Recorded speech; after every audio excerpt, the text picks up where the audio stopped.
ஸ்டிக்கோட முக்கியமான காம்போனன்ட்ஸ் என்னன்னு பாத்தீங்கன்னா red candle and green candle தான். இப்போ இதுல இருக்கக்கூடிய இந்த கிரீன் கேண்டில் நம்ம புல்லிஷ் கேண்டில் அப்படிங்கிற மாதிரி சொல்லுவோம். அதே மாதிரி பியரிஷ் கேண்டில்னா ரெட் கேண்டில் அப்படிங்கறத பியரிஷ் கேண்டில் அப்படிங்கிற மாதிரி சொல்லுவோம். இது கூடவே இதுல ஒரு சின்ன சிம்பிளான ஒரு மெத்தட் என்ன அப்படிங்கறத பாருங்க. மார்க்கெட் வந்து இந்த டவுன்ல ஓபன் ஆயிருக்குது.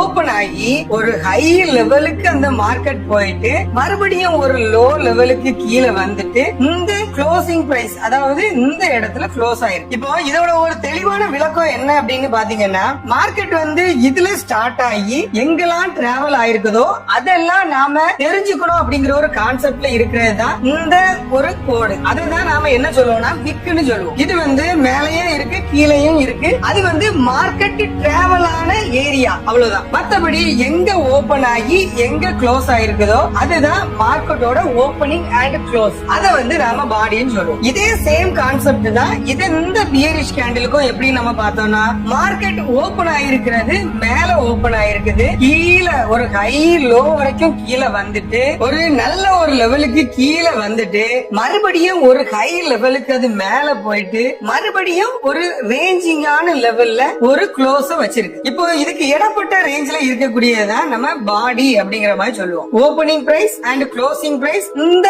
மார்க்கெட் வந்து எங்கெங்கெல்லாம் ஊரு சுத்திட்டு வந்திருக்குதோ அது எல்லாத்தையுமே நாம விக் அப்படிங்கிற மாதிரி சொல்லுவோம். விக் இல்லனா ஷேடோ. ஏன்னா ஷேடோ அப்படின்னா எங்கெங்கெல்லாம் அந்த மார்க்கெட் போயிட்டு வந்ததுக்கான தடங்கள், அததான் நாம இதை சொல்லுவோம். இதுதான் அந்த ட்ரேடிங்ல நாம பார்க்கக்கூடிய ஃபர்ஸ்ட் பேசிக்கான விஷயம். இது